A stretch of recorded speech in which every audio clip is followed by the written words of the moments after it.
You know, I really thought this series was dead in the waters. Man, am I glad to be wrong. Contra Operation Galuga, developed by WayForward and published by Konami earlier this year. A full-on remake of one of the best games to come out in 1987, which certainly is not a small claim in my books. The last Contra game we got was Rogue Core roughly half a decade ago. I just remember seeing the Red Band trailer for that dumpster fire and thinking to myself, who the fuck asked for a classic side-scroller shooting game to be turned into an ugly clusterfuck with characters that look like they were made by cocaine-abusing teenagers who religiously shop at Hot Topic? Hungry beast! HB is actually a cyborg with a human brain. I love him so much. This is Miss Harakiri and her alien gut bucket. They survived by merging together during the Alien Wars. Gentlemen, he was used in an experimental program. The sweetest bug you'll ever meet. Holy the fuck! What is this shit? Suffice to say, I refuse to play it. Seems like I did not miss out on anything.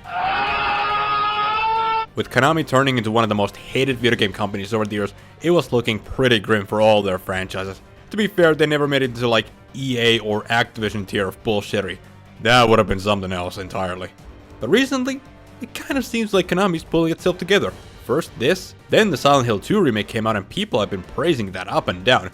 I didn't play it only because I am a certified human vagina. Fucking pussy! And now Metal Gear Solid Delta is on the horizon for 2025. If that hits it out of the park, we might actually be seeing a Konami renaissance, even if it's only remakes. But let's stay on Contra for now.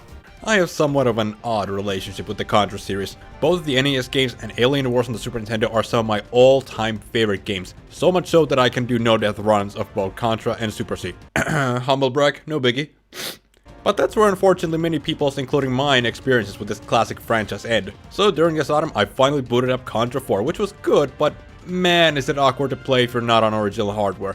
So after that, I went to this, and boy oh boy, I have not had as big of a smile on my face than when I played this for the first time. In the year 26XX AD, oh, good times. The Galuga archipelago is hit by a meteor, and 6 months later the terrorist group Red Falcon invades the peaceful island. With unusual gravity waves being detected, the Earth Marine Corps sends in the best soldiers of the Contra unit, Bill Riser and Landspeed. God, it's so good seeing my boys again. To put an end to the terrorist, as well as something extra brewing underneath. But really all you need to understand is this. Classic meme. You have the option of going through the whole thing in either story mode or arcade mode. And in story mode you get cutscenes giving quite a bit of background info about this MacGuffin called the Lemris that the main villain Miran is after, and it's not terrible, it's also really not particularly interesting. In a couple of spots the dialogue goes on for a absurdly long amount of time considering the kind of game you're playing.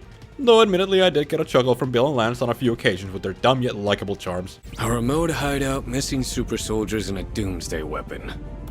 Hell of a Friday.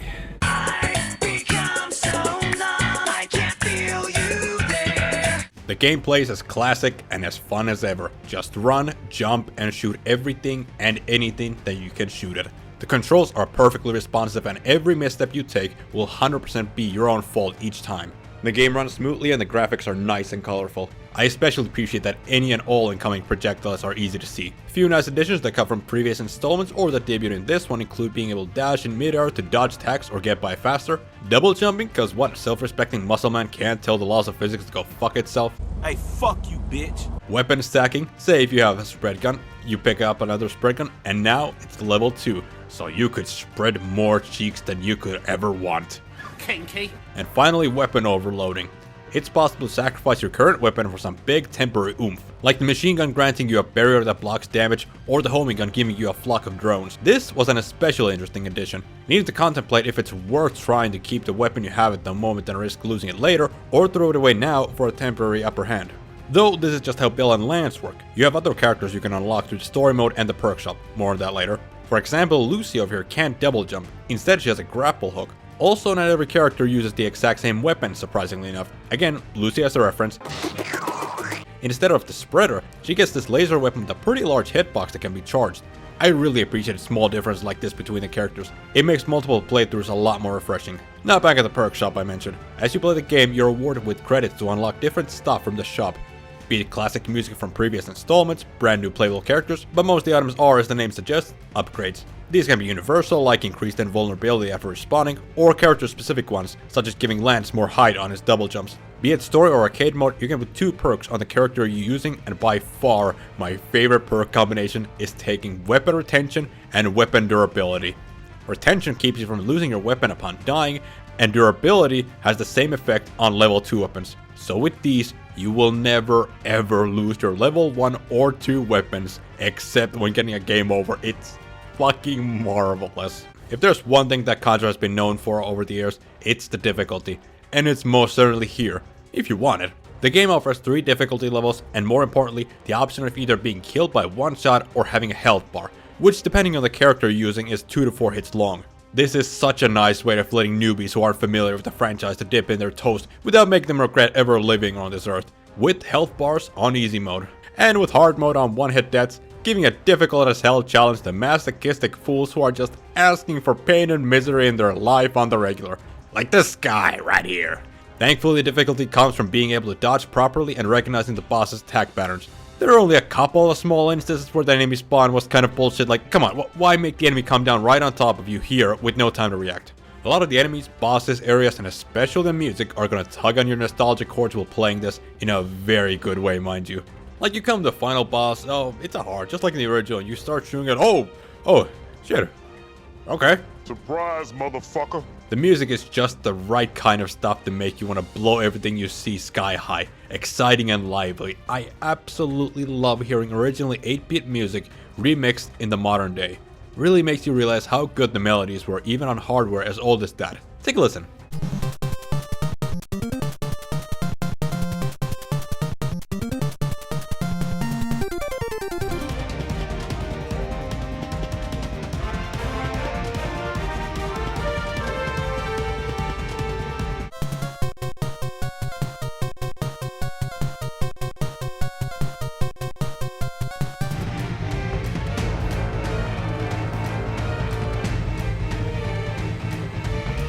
Yeah, that's pretty good shit.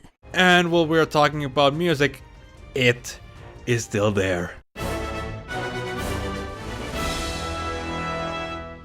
Oh yeah, that's the good shit right there. I may have got a little too excited when hearing that the first time. Okay, give me the victory jingle. Give me the victory jingle. Who's next? Oh, God, I cooked. Oh, I cooked too hard. Oh, it won't stop coming. Oh god. Oh, I can't stop coming.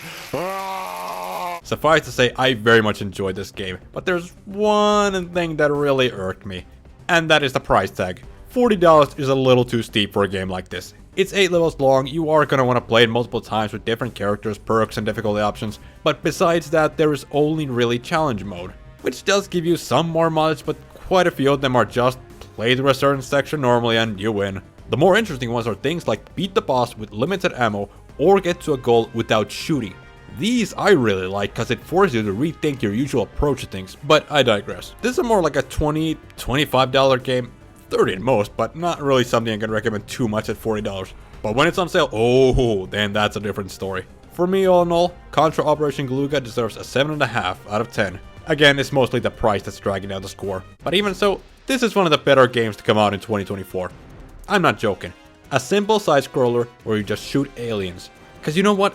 It's not a bastardization of a beloved series where it shits all over well-established characters, unlike something else. It's not a shit bucket that's nothing more than retarded political activism, unlike something else. It's not a $400 million clusterfuck with ugly sin character designs and unbearable Marvel humor, unlike something else. And while it's a little overpriced, it's not ungodly overpriced, unlike something else. Bruh. But you know what it does? It works. And it's fun. And quite frankly, it's shocking how that's too much to ask from a lot of game developers today.